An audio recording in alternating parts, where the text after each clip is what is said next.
السلام علیکم ورحمۃ اللہ وبرکاتہ۔ نیکسٹ جو ہم روٹ ورڈز میں سیکھیں گے آج وہ یہ ہے کہ کچھ لفظ ایسے ہیں اگر آپ ان کے معنی یاد کر لیتے ہیں تو آپ کے لیے روٹ ورڈز نکالنا آسان ہو جائے گا۔ کیسے آسان ہو جائے گا؟ جیسے اگر آپ کو پتہ چلتا ہے نا کہ یہ لفظ اگر شروع میں آ رہا ہے تو یہ اصل ورڈ کا حصہ ہے یا نہیں۔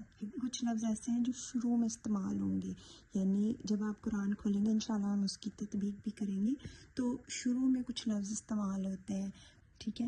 ال جو ہے وہ خاص کرنے کے لیے استعمال ہوتا ہے، اسم معرفہ ہے اور خاص کرنے کے لیے استعمال ہوتا ہے کسی بھی چیز کو خاص کرنے کے لیے۔ جیسے مثال کے طور پہ الحمدو، الف زبر لام ال اور ہا میم دال حمد، یعنی تمام تعریفیں حمد ہا میم دال الگ ہے، ال خاص کرنے کے لیے، اس کا کوئی معنی نہیں ہے لیکن یہ اسپیشل شو کرنے کے لیے صرف، ٹھیک ہے۔ آگے آتا ہے لام زیر لی، لام زیر لی کے لیے، جیسے للہ اللہ کے لیے۔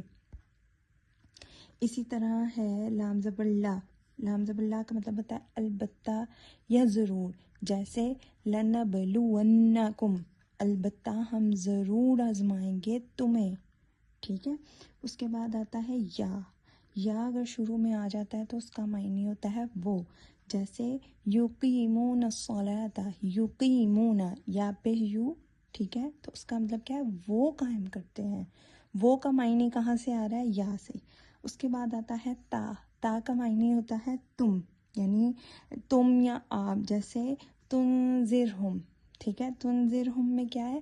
تا پیش تو کا معنی کیا ہے؟ تم ڈراؤ انہیں یا آپ ڈرائیں انہیں، ٹھیک ہے۔ تم یا آپ کا معنی تا کی وجہ سے آ رہا ہے۔ اس کے بعد آتا ہے نون زبر نا، ٹھیک ہے۔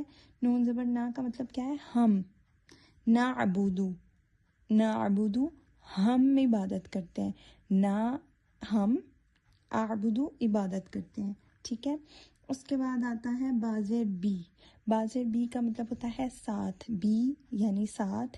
بی کے اور بھی بہت سارے معنی ہیں لیکن بی کو ہم زیادہ تر مطلب آسان، اس ٹائم ہم آسان اس میں جاتے ہیں، تو بی کا معنی کیا ہے؟ ساتھ۔ جیسے مثال کے طور پہ بسم اللہ، بی ساتھ، اسم نام اللہ ہی اللہ کے، یعنی بی ساتھ، ساتھ کا معنی کہاں سے ہے؟ یعنی اللہ کے نام کے ساتھ، اوکے۔